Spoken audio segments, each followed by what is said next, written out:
भारत माता की, भारत माता की। रिपोर्ट में 107वें नंबर पर है और पूंजीपतियों की वो तीसरे नंबर पर पहुंच गया था। इनका जो गुर्गा था अब आया है जब हिंडनबर्ग अमेरिका की रिपोर्ट आई। तो हम लोगों को यह समझना होगा कि हम पाखंड से दूर कैसे निकल सकते हैं, क्योंकि जो भगवान की सत्ता है, आज जो ये होली मिलन है यहाँ पर, हिरण्यकश्यप भगवान की सत्ता को चैलेंज कर दिया था, भगवान को नहीं मानता था और उसने प्रहलाद पैदा किया जो भगवान को मानता था। लड़ाई वहां थी, दो ही वर्ग का झगड़ा है। एक तो नहीं मानता था, हिरण्यकश्यप वो राजा था, वो आपका आदमी हो सकता है, मैं साफ बात करता हूं, वो आपका आदमी था और उसके साथ उसे लगा दिया जैसे हम लगा देते। हमारे लोग जब वहां पहुंचते हैं तो उसी के शिकार हो जाते।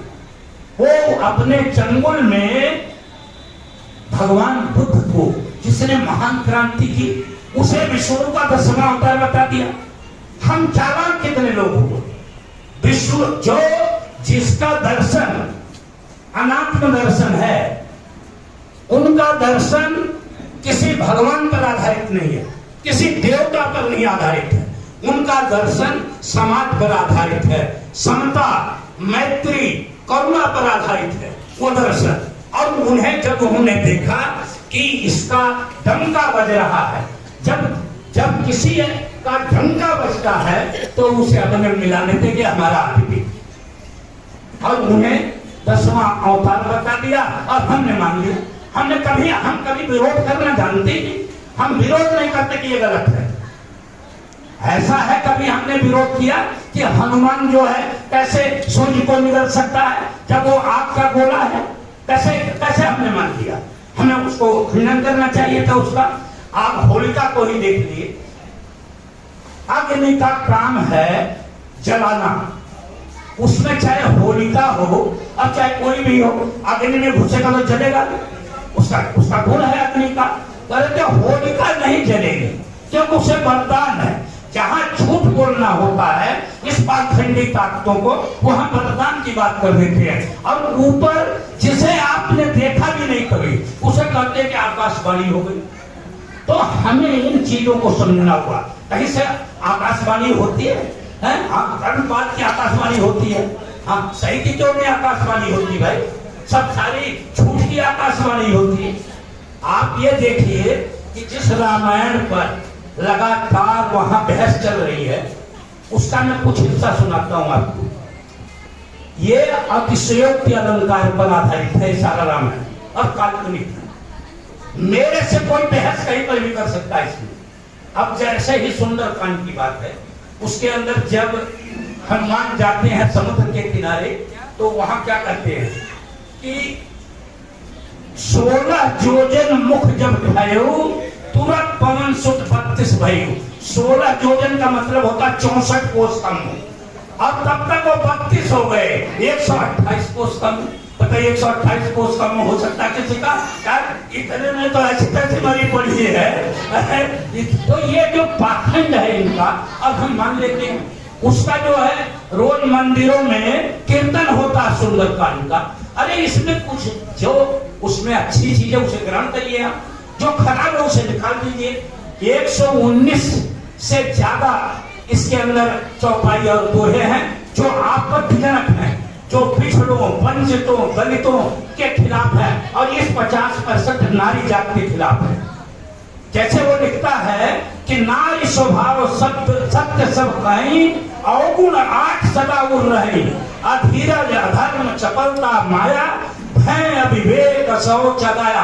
क्यों लिखता है भाई? ये 8 अवगुण हर स्त्री में बताता है तुलसी। तो तुलसी पूजनीय है क्या पूजनीय है बताइए आपने? क्यों पूजे हम उसे जो 8 अवगुण बता रहा महिला के? हम उसे क्यों पूजे भाई? उसकी बात का खंडन करें, लेकिन हम खंडन नहीं करते। हम लकीर के फकीर बने हुए हैं।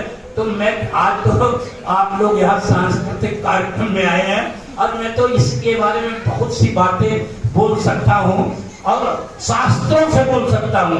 जो ये लोग जो बहकाते हैं, जो लोगों को भ्रम में रखे। और मैं आपको बता रहा हूं कि जब जो काम आज हो रहा है यहाँ पर इस देश के अंदर, अंग्रेज मद्रास में जब एनी ने कहा कि आप इस देश को छोड़कर क्यों नहीं चले जाते, इस देश के अंदर आप क्यों हैं, ये क्यों गुलाम बनाए हो, तो उन्होंने क्या कहा, उन्होंने अंग्रेजों का जो प्रतिनिधि था उसने ये कहा कि ये ओझा के चक्कर में, सयाने के चक्कर में, भूत पेड़ के चक्कर में ये लगातार ये लोग रहते हैं, ये लोग कभी भी सुधरते नहीं। सांप और बिच्छू जब काट लेता है तो उसे मंत्र से ठीक करते हैं और हॉस्पिटल नहीं जाते, मंत्र से ठीक करते हैं। ये असभ्य लोग हैं, इन्हें सभ्य बनाने आए हैं। जिस दिन ये सभ्य हो जाएंगे हम इस देश को छोड़कर चले जाएंगे। तो हम लोगों को उन्होंने क्या सोचा, और आज यही स्थिति इस देश के अंदर है और हम समझ नहीं पा रहे हैं। तो हमें शिक्षित अपने बच्चों को करना है और स्वयं समाज में रहकर सत्संग के माध्यम से, और ये जो आयोजन आप लोगों ने किया, मैं तो उदयांचल जदुवंश कल्याण समिति का आभारी हूँ, आभार व्यक्त करता हूँ उन्हें। और मैं आप लोगों से निवेदन करता हूँ कि हर तरह की इनकी मदद करो जिससे ये और मजबूत हो और ज्यादा से ज्यादा लोगों को इकट्ठा करें, जिससे विचार आगे बढ़ फैल जाए और हमारे लोग ये समझ सकें ये बड़ा काम है, ये कोई छोटा काम नहीं है विचार को फैलाना। और जब विचार फैलाएंगे तो हमारे लोग शिक्षित होंगे, हमारे बच्चे शिक्षित होंगे और वो संगठित होकर फिर उस जो रूढ़वाद है, जो पाखंड है, जो हमें सताया गया है, जो हमें नौकरी से वंचित किया गया है, हर तरह से हमें शोषण के शिकार जो हुए हैं उससे हमें मुक्ति मिलेगी और हमें यही काम करना है।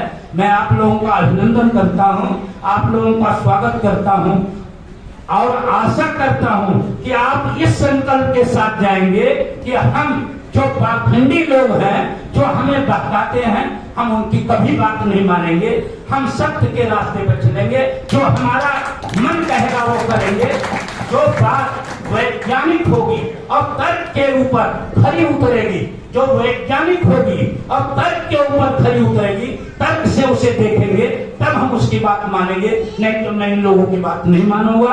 इन शब्दों के साथ मैं आप लोगों का अभिनंदन करता हूं, आप लोगों का स्वागत करता हूं और लगातार आशा करता हूं कि इस यदुवंश उदयांचल जदुवंश कल्याण समिति को मजबूती प्रदान करेंगे, क्योंकि सूर्य का प्रकाश, उदयांचल सूर्य का प्रकाश जब प्रकाशित होगा तो अज्ञान का अंधकार दूर होगा। यह संस्था अज्ञान के अंधकार को दूर करने के लिए बनी है। माध्यम होली मिलन हो सकता है, लेकिन अंधकार को दूर करने के लिए संस्था है। माध्यम होली मिलन त्योहार कृष्ण जन्माष्टमी हो सकता है। बहुत बहुत धन्यवाद करता हूँ। एक बार जोर तालियों से स्वागत बाबू जी का। बहुत बहुत धन्यवाद। आपने जो समिति को शुरू से और अब तक ये आपके लिए पूरे गाजियाबाद में कई जगह का हम लोग का प्रतिबंध, हम जहाँ चाहते हैं वहाँ प्रोग्राम बाबूजी के आशीर्वाद से हो जाता है और रेडी हर एक चीज का हमारे व्यवस्था। बहुत बहुत धन्यवाद बाबूजी का। और रेडी हो गया। रंग बरसे भीगे चुनर वाली, रंग बरसे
चुनर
लाव ना